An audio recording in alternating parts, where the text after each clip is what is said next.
Donc en fait, Muslim Media, d'après ce que j'ai pu comprendre, c'est une sorte de chaîne islamique qui sera mise à disponibilité des musulmans sur le net.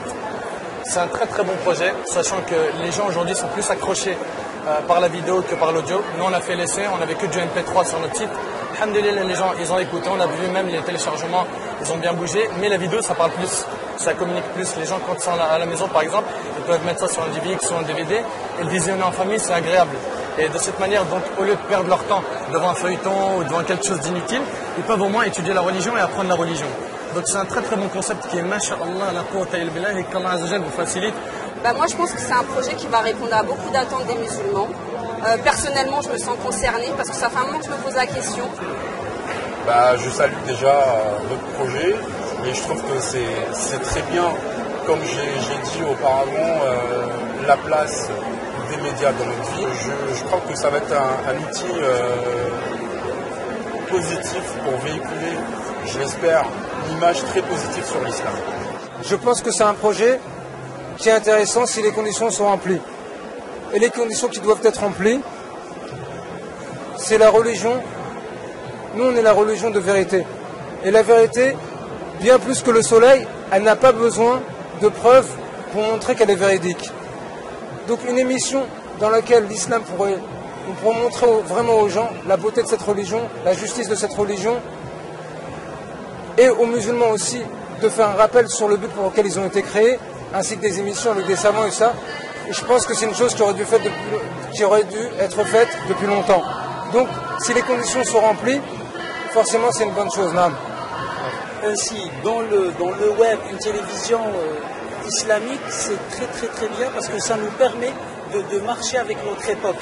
Franchement, je pense que c'est un super projet et qu'il faut que les musulmans aident à ce projet et motivent énormément par rapport et vous soutiennent parce que comme on sait, les chaînes de télé, on a vraiment besoin de ça en fait.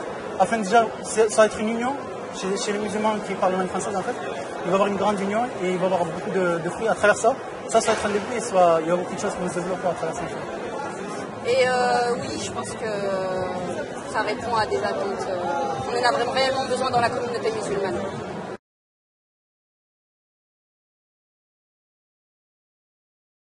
Alors, elle modifierait mes habitudes de télé en fonction de son contenu et son programme. Les habitudes télé, tout dépend du contenu de ce qu'il propose, bien sûr. Donc s'il y avait une chaîne de télé musulmane qui correspond à ce que je peux attendre d'une chaîne de télévision, c'est sûr que je la regarderai plus. On va dire que je ne suis pas un très grand consommateur de la télévision, mais certes, par recherche, parfois, si toutefois il y a une télévision à tendance islamique, je vais me diriger vers elle.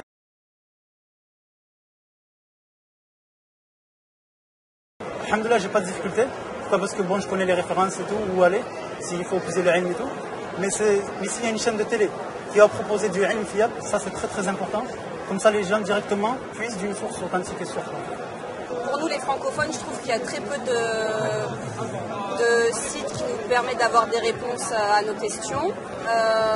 Il y a quelques sites référentiels auxquels on peut se référer, mais ça reste très minime sur Internet. Malheureusement, la plupart des informations ne sont pas fiables. Quant aux informations religieuses, pour ma part, je ne les prends pas de la télé.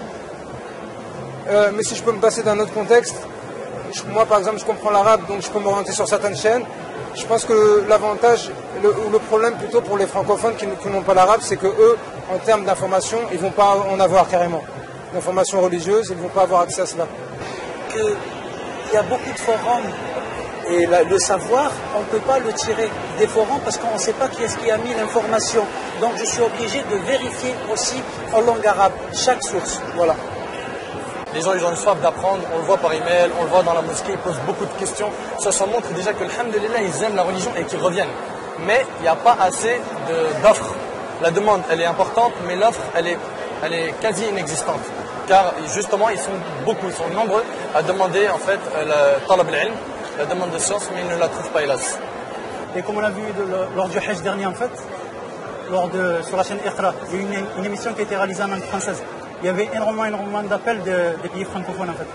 Et c'est très très important pour répondre à la demande des pays francophones. Car comme on sait, en Europe, il y a la France, la Belgique, la Suisse, les pays d'Afrique aussi, il y a énormément de pays d'Afrique qui parlent français et tout.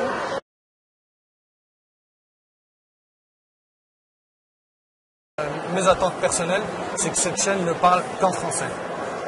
Qu'en français, pourquoi? Parce que les arabophones, ils sont gâtés par la parabole. Ils peuvent voir plusieurs chaînes islamiques, même si dans ces chaînes, il n'y a pas de la très grande qualité pour certaines, mais à la Kulihal, ils peuvent se retrouver. Il y a aussi le net, il y a beaucoup plus de choix en arabe qu'en français. Donc en français, ce qu'il faudra faire, c'est ramener des conférenciers qui comprennent les jeunes, qui comprennent la communauté musulmane, qui cherchent à faire avancer la Ummah, qui vérifient ses sources, qui fait très attention à la compréhension de la religion, parce qu'aujourd'hui, tout le monde dit suivre le Coran et la Sunna, mais la compréhension, c'est pas seulement le fait d'apprendre la religion, c'est surtout la comprendre. Déjà, il faut que ça soit très variable pour toucher tout le monde. Quel genre d'émission? Déjà, question-réponse, très important. Programme pour les enfants, c'est très important. Ensuite, il y a des émissions qui touchent tous les domaines en fait. Qui sont très, très importantes. Comme par exemple la lecture du Coran, le Coran, lecture du Coran et tout. Sur les hadiths aussi, c'est très important. Et après, commencer l'islam en général, quoi. Aussi les mawa'ada, les exhortations. Parce que comme on sait, il y a beaucoup de problèmes qui touchent la communauté. Chez les jeunes, la fornication, bien l'usure, chez les gens dans le domaine du haram. On est motivé par ça. La prière aussi, motivé à faire la prière, les mawa'ada, quoi, les exhortations. C'est ce qui fait revivre les cœurs en fait. Moi, je pense qu'il faut toucher directement le quotidien des musulmans, passer par ce qui les concerne et par ce qu'ils vivent au jour le jour. Je pense que c'est le plus important. La jeunesse, les enfants, les personnes âgées. Les émissions qui me viennent à l'esprit là, c'est deux types d'émissions. Des émissions qui peuvent rappeler non seulement aux musulmans le but pour lequel il était créé. Donc quand je dis aux musulmans le but pour lequel il était créé, c'est que le musulman oublie. Quant aux non-musulmans, c'est de leur faire prendre conscience le but pour lequel il était créé. Maintenant, comment? Quel type d'émission? Il faut savoir que le Coran, c'est un miracle. Quelle est la définition d'un miracle? Un miracle, c'est quelque chose que toute personne peut constater que c'est une vérité. Par exemple, si une personne, elle meurt, et que 10 docteurs viennent et constatent le décès de cette personne, et au bout de 5 jours, si une autre personne vient et dit « lève-toi » et qu'elle se lève, alors ici, la personne, elle est venue avec un miracle. Car personne ne peut faire passer une personne d'un état mort qui a été constaté par des médecins qui sont scientifiques à un état vivant. Ici, le Coran, quand on parle de Coran, puisque pour répondre à ta question des émissions, le Coran, comme je disais, c'est un miracle.